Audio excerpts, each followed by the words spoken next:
Alhamdulillah wa la ilaha illallah.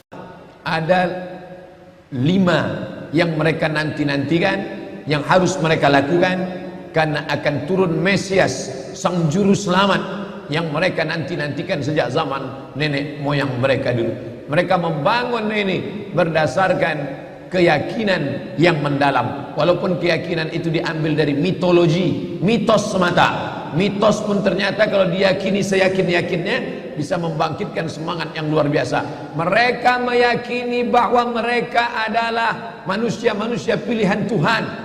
Mereka menyebut dirinya dalam bahasa Arab Asy-Sya'bul Mukhtar. Sya'bu, bangsa, Mukhtar, pilihan Tuhan. Satu-satunya bangsa pilihan Tuhan hanya kami. Yang lain ini bukan pilihan Tuhan.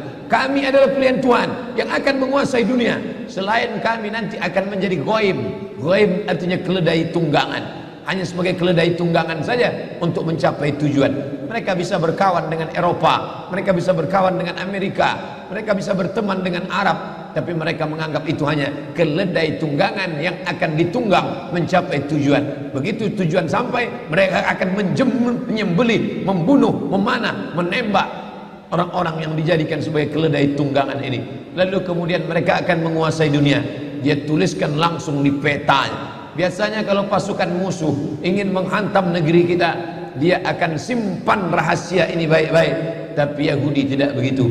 Dia langsung tuliskan di benderanya. Perhatikan bendera Yahudi. Kain berwarna putih, ada garis biru di atas, satu garis biru lurus di bawah, dengan bintang segi 6 di tengah. Apa makna simbol ini? Ini penuh dengan makna. Garis biru di atas Sungai Nil, garis biru di bawah Sungai Efrat. Itu adalah batas kerajaan yang akan mereka dirikan. Sungai Nil di atas, Sungai Efrat di bawah. Artinya mereka akan menguasai Asia, Afrika. Sungai Nil Afrika Utara, Mesir. Sungai Efrat Asia, Irak. Mereka akan membuat negara Greater Israelian yang disebut dengan Israel Raya, Israel Agung, yang batasnya dari 2 sungai, Sungai Nil dan Sungai Efrat. Oleh sebab itu jangan heran ketika kedutaan Yahudi, kedutaan Israel ingin dibuka di Kairo, dia tidak mau membuat kedutaan Israel di dalam bagian Sungai Nil, tapi dia ingin buat di luar. Orang yang tidak memperhatikan ini biasa-biasa saja, tapi bagi yang memperhatikan, dia tidak mau buat di dalam, karena dia menganggap kalau kami buat kedutaan di dalam, berarti ini memang sudah luar negeri kami. Orang akan membuat kedutaan di luar negerinya, bukan di dalam negerinya. Maka antara Sungai Nil dengan Sungai Efrat, dia buat kedutaan di luar, karena dia ingin menunjukkan inilah negeri kami. Secara pikiran dia sudah mengatakan Mesir adalah negeri kami, hanya belum masanya saja. Maka dari mulai Mesir sampai ke Irak, hitung berapa negara: Yordania, Palestina, Suria, Lebanon, Irak, Saudi Arabia sebagian, Sudan, dari mulai Afrika Utara sampai ke Asia. Itu adalah negeri-negeri kami, negeri yang dijanjikan oleh Tuhan. Ardul Mau'un, negeri yang dijanjikan kalian akan kembali ke sana. Menurut mitologi, mitos, pikiran mereka. Tapi mereka meyakininya. Mereka meyakini akan turun Nabi terakhir, Mesias, yang dijanjikan oleh Tuhan mereka. Tapi Mesias itu tidak mau turun sebelum dia melihat ada 5 perkara. Ada 5 hal yang ditunggu, barulah Mesias itu turun. Dan mereka menyiapkan itu dengan persiapan yang sematang-matangnya. Yang pertama, Mesias baru mau turun kalau seluruh Yahudi kembali ke bumi yang dijanjikan. Dan mereka betul-betul kembali ke bumi yang dijanjikan itu. 1946 mereka berusaha sekuat mungkin, bagaimana supaya kita bisa kembali. Yang penting balik kampung, yang penting kita balik ke negeri kita, karena Mesias tidak mau turun kalau kita tidak bisa kembali. Berusaha sekuat tenaga, jumpai sultan-sultan Islam yang bisa dibeli, tapi umat Islam tidak bisa dibeli. Iman mereka terlalu mahal untuk dibeli. Mereka sudah menjual nyawa mereka, diri mereka dalam kuasa Allah Subhanahu wa taala, karena mereka yakin innallaha ashtara minal mu'minin, Allah sudah membeli dari orang mukminin amwalahum, harta mereka, wa anfusahum, nyawa mereka, bi anna lahumul jannah, mereka sudah dibeli dengan surga. Nyawa yang ada dalam dirimu bukan milikmu, hartamu, mobilmu, rumahmu bukan punyamu. itu semua punya Allah, sudah lama dibeli Allah. Sebelum kau lahir ke dunia sudah dibeli Allah. Dibeli dengan apa? Dengan surga. Barang yang sudah dijual tidak boleh dijual dua kali. Diri yang sudah dijual kepada Allah, harta yang sudah dijual kepada Allah, maka tidak boleh dijual lagi kepada manusia.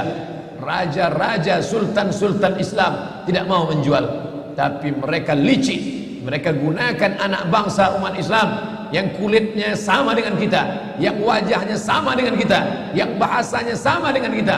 Mustafa Kemal Atatürk bukan orang Yahudi, bukan orang kafir, orang Islam.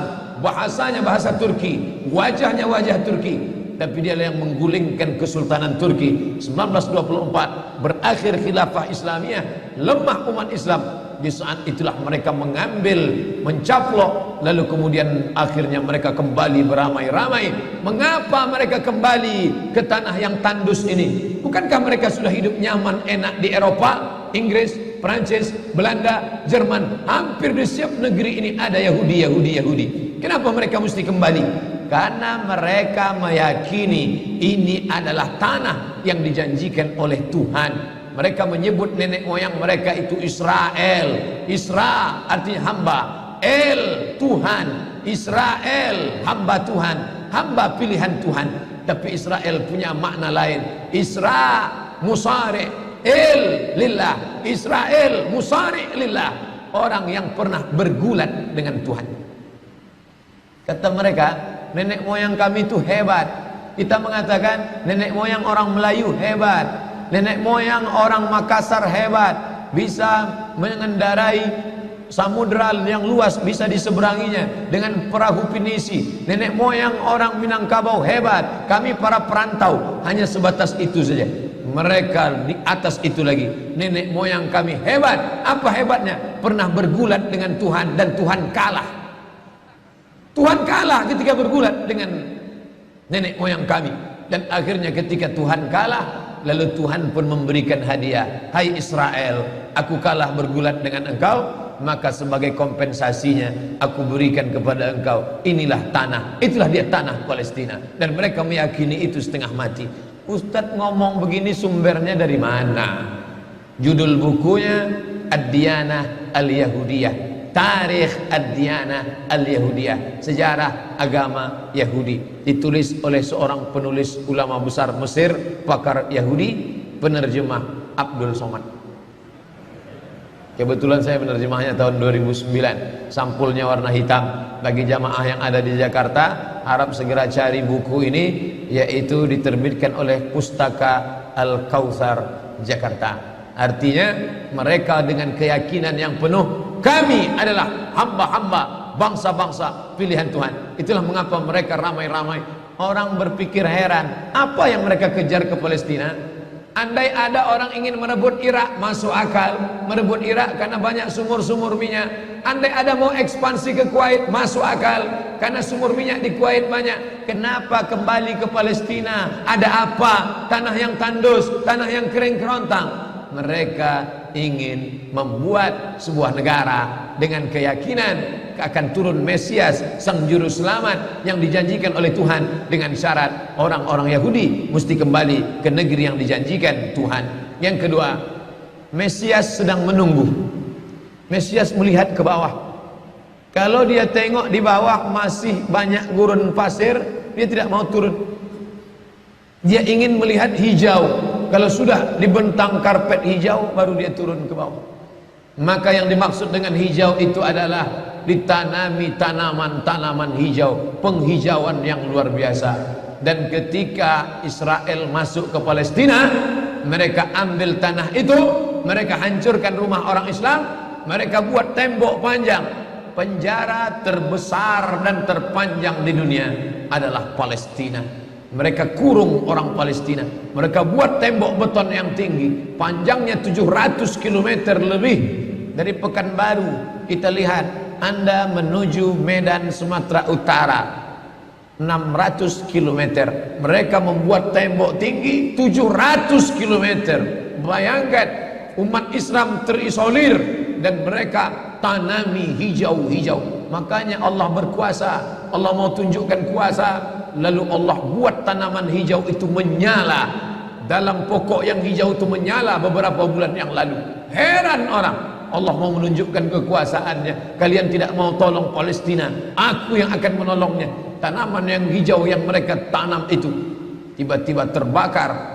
Tidak ada yang bisa mematikannya. Sampai-sampai reporter wartawan Amerika mengatakan tidak ada yang bisa mematikan kebakaran ini kecuali Tuhan, karena Dia yang membakarnya. Bapak Ibu yang dimuliakan Allah Subhanahu wa taala, tanaman apa yang mereka tanam?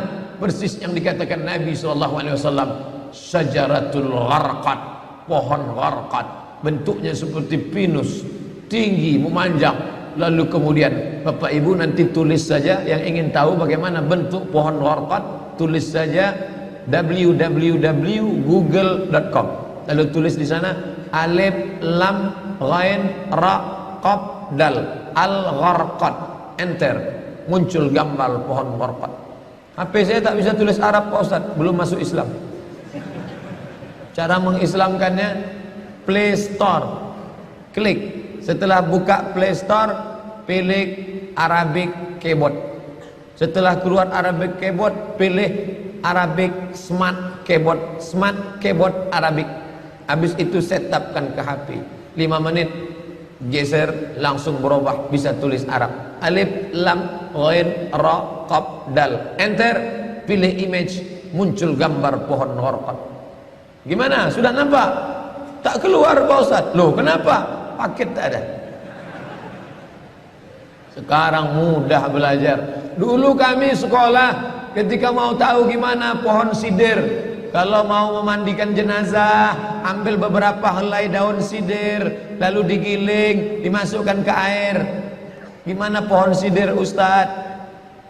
Pohon sidir kata Ustaz. Sekarang mudah saja, tinggal tulis sin dal ra, sidir, enter. Pohon bidara kata kita, enter image, nampak, oh ini gambarnya. Teknologi canggih memudahkan kita. Pohon gharqad kata Nabi, kalau bersembunyi dia di belakang pokok kayu, pokok kayu akan berkata, ini Yahudi di belakangku, bunuhlah. Kalau bersembunyi dia di belakang batu, batu akan berkata, ini ada Yahudi, bunuhlah. Tapi kata Nabi, ada satu pohon yang tidak mau menunjukkan dia. Ini pohon mereka kata Nabi. Apa itu? Syajaratul gharqad, pohon gharqad. Subhanallah, Masya Allah. Apa yang dikatakan Nabi dulu terwujud sekarang. Mereka tanam pohon gharqad ini sebanyak-banyaknya. Ketika saya sampai ke Rafah, Mesir, Palestina, sampai perbatasan Mesir Palestina, ada satu kota bernama Rafah. Rafah dibagi dua, Rafah Palestina, Rafah Mesir.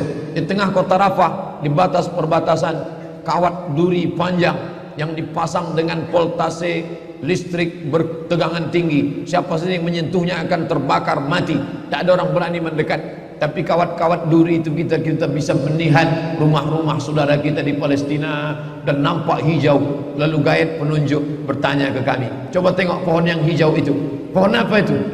Pohon apa ya? Itulah pohon gharqad yang dikatakan Nabi SAW. Mereka tanam sebanyak-banyaknya karena mereka meyakini bahwa Mesias akan mau turun kalau sudah dia tengok hijau.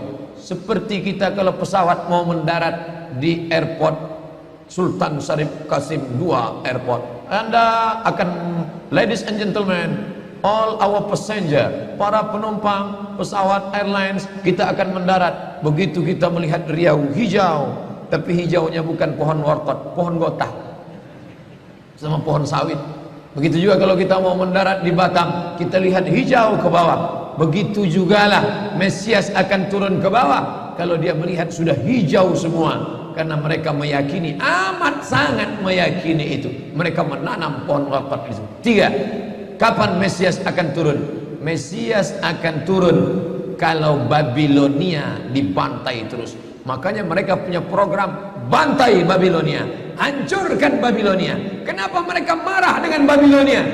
Karena Raja Babilonia pernah menghancurkan kekuasaan mereka. Raja Babilonia yang mereka maksud adalah Nebukadnezar.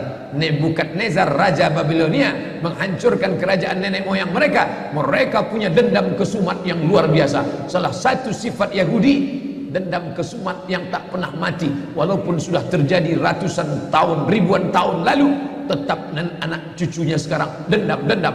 Hantam Babilonia, hantam Babilonia. Karena Babilonia negerinya Nebukadnezar, anak cucunya mesti dihancurkan. Mana Babilonia itu? Babilonia adalah Irak. Makanya setiap naik presiden Amerika yang didukung oleh Yahudi, mereka akan membantai Babilonia, Irak. George Bush naik, apa yang dilakukan George Bush? Membantai Irak. George Bush Junior, anak George Bush naik, apa yang dilakukan George Bush Junior? Membantai Irak. Naik Obama, apa yang dilakukan Obama? Membantai Irak. Kenapa yang sekarang ini, siapa namanya? Donald Trump. Payah ingat nama orang kafir. Kenapa Donald Trump tak membantai Irak? Karena Irak sudah hancur babak belur, tak perlu lagi dibantai. Sumur-sumur minyaknya sudah punya kita. Negeri itu sudah menjadi negeri boneka, hancur lebur. Saddam Hussein barulah orang paham. Dulu kita terikut-ikut dengan kata-kata mereka di Reuter. Saddam Hussein raja yang zalim, Saddam Hussein orang yang jahat, Saddam Hussein. Tapi begitu Saddam Hussein digantung, apa kata dia di tiang gantungan? Allahu Akbar, patah lehernya, mati Saddam Hussein, meninggal dunia. Sekarang orang baru sadar, ternyata Saddam Hussein menyelamatkan negeri itu daripada orang-orang yang jahat. Sekarang apa yang terjadi?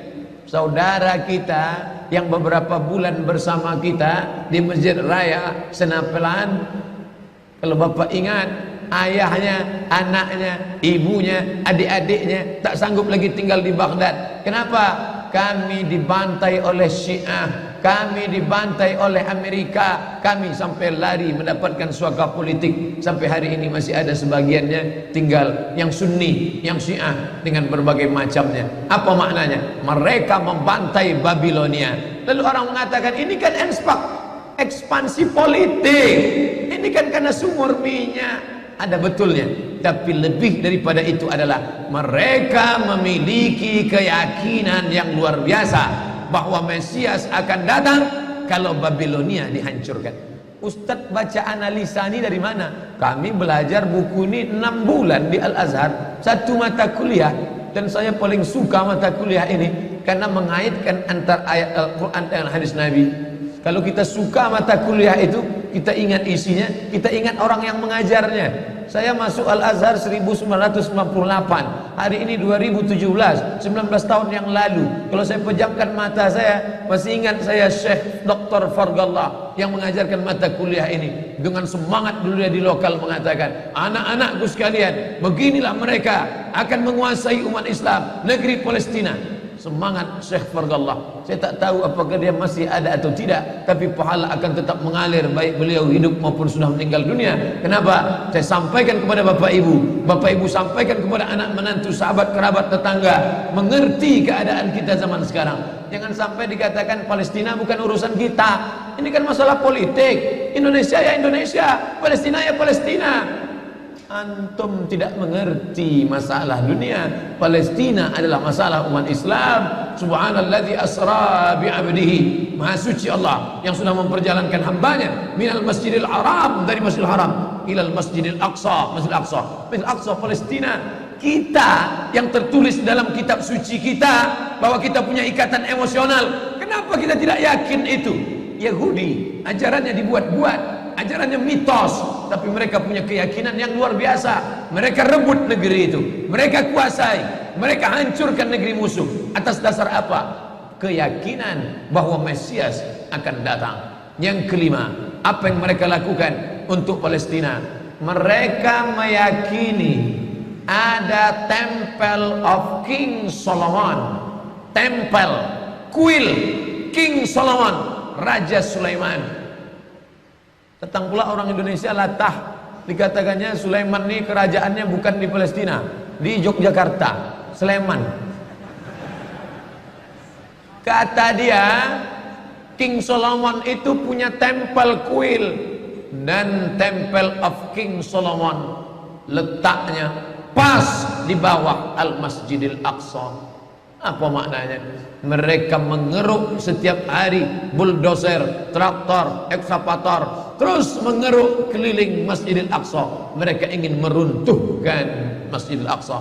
Tulis Temple of King Solomon enter, pilih image, tampak gambar, replika. Inilah kerajaan Sulaiman yang ada di bawah Masjidil Aqsa. Akan mereka naikkan. Mereka sudah bangunkan rumah kecil replikanya, seperti orang Riau membuat rumah replika, rumah Melayu Kampar, rumah Melayu Siak, rumah Melayu Bengkalis. Di mana rumah itu? Di Purna MTQ. Anak-anak kita kalau mau tahu bagaimana rumah Melayu Kampar, bagaimana rumah Melayu Siak, bagaimana rumah Melayu Pelalawan, pergi ke sana. Sebagiannya ada, sebagian tak ada, entah kemana perginya. Tapi mereka membuatkan itu. Inilah dia replika kerajaan Temple of King Solomon. Artinya apa? Mereka ingin menghancurkan Al-Masjidil Aqsa berkeping, sampai akhirnya disitulah nanti kemarahan umat Islam.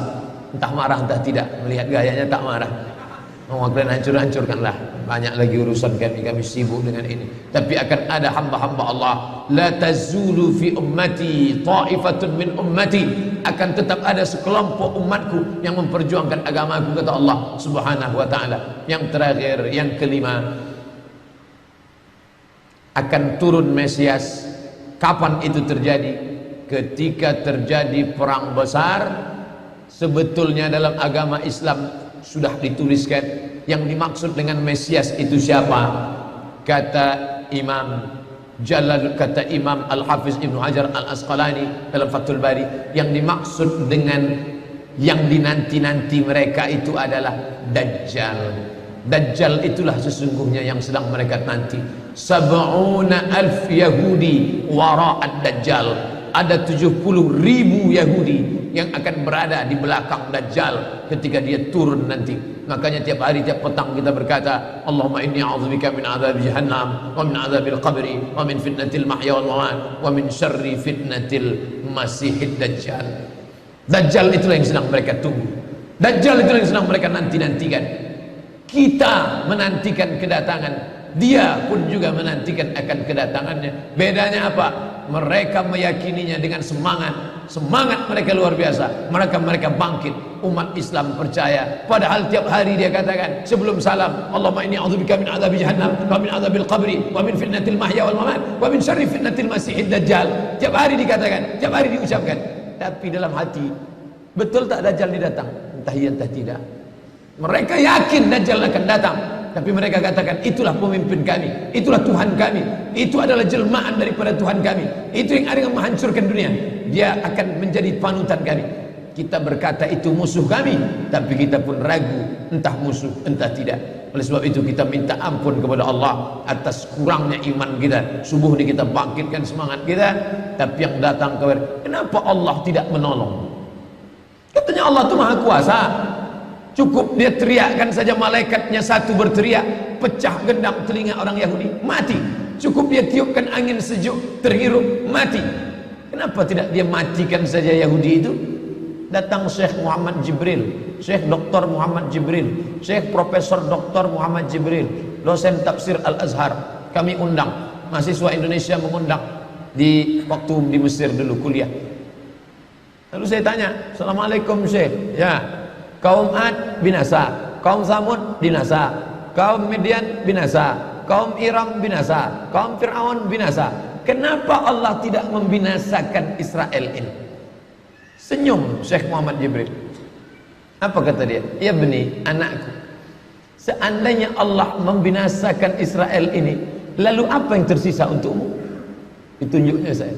Seandainya Allah membinasakan Israel ini, lalu apa yang tersisa untukmu? Terdiam saya. Allah sengaja sisakan ini sebagai medan jihad kita menolong agama Allah Subhanahu wa ta'ala.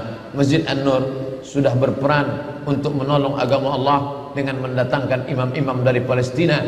Mereka lah yang bercerita tentang keadaan ini. Kalau mereka yang bercerita, tentu Bapak Ibu lebih percaya, karena hidung mereka lebih mancung, jambangnya lebih tebal, dan mereka asli orang Palestina. Maka mereka datang. Maka sebelum Ustadz Somad mengakhiri tausiah 15 menit, tolong beri kesempatan. Maka kita ada waktu lebih kurang 20 menit. Syekh Abdurrahman yang di sana Abdurrahman Awaji dari Madinah, yang di sini Abdurrahman Syahin akan menjelaskan tentang Palestina ini. Itu yang dapat saya sampaikan subuh ini. Mudah-mudahan ada manfaatnya. Ini sampai penjelasan dari saya. Nanti Syekh Abdurrahman akan menjelaskan tentang Palestina. Lalu kemudian kita salat sunat isyraq. Setelah itu tetap normal seperti biasa. Kita akan tanya jawab. Terima kasih. Mohon maaf segala kesilapan. Wassalamualaikum warahmatullahi wabarakatuh. Like and share.